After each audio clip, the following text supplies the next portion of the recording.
Daredevil.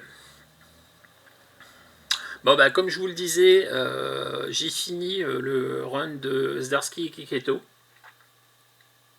J'étais assez embêté à la fin parce que je me disais est-ce que la fin va être en parallèle de Devil's Reign ou pas. Bah visiblement non. Non, puisque j'ai pu aller à la fin sans qu'il y ait de référence au crossover. Pour ça, c'est hyper appréciable. Ça veut dire que Devil's Reign vient après. Il se passe plein de choses là-dedans qui sont hyper intéressantes. J'en reviens à ce que je disais quand je commentais les deux premiers albums de la série. On sent que Zdarsky a les coups des franges sur le personnage et qu'il peut faire ce qu'il veut avec. Tout n'est pas génial. Voilà, il y a quelques petits trucs qui me chagrinent un peu, mais franchement, non, c'est pas mal, c'est même très très bien. C'est un run hyper intéressant. C'est pas au niveau du run de Bendis pour moi.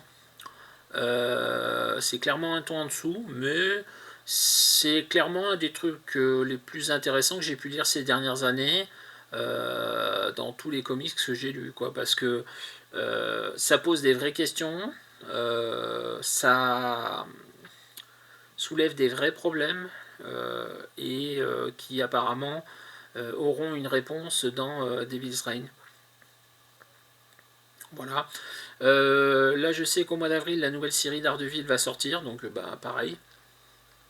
Je, je vais la lire, je pense. J'ai un petit souci quand même avec cette série, c'est qu'il se passe beaucoup de choses pour le personnage de Daredevil et pour la ville de New York. Et quand on arrive au bout du 7ème tome, puisque donc là il y a les tomes 3, 4, 5, 6, 7, et j'avais lu les tomes 1 et 2, quand on arrive au bout du 7ème tome, et ben ouais,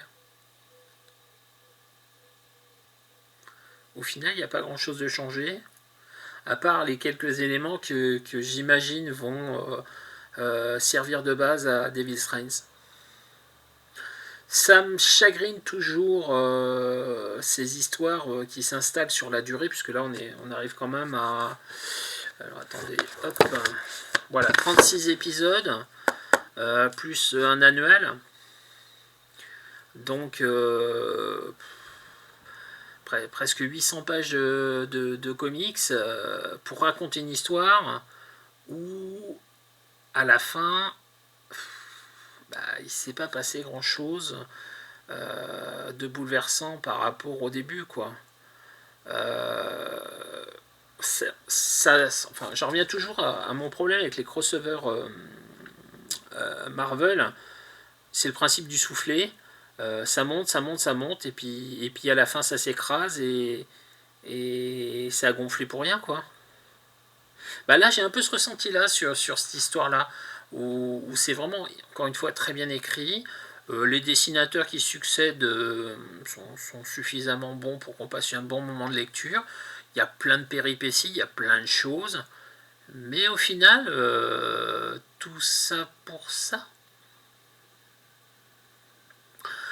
Je vais, là encore une fois, mettre une note pour que vous puissiez juger par rapport à mon ressenti. Ouais, 14, un bon 14. Encore une fois, c'est hyper appréciable à lire, c'est hyper intéressant. Il se passe plein de choses, vraiment plein de choses.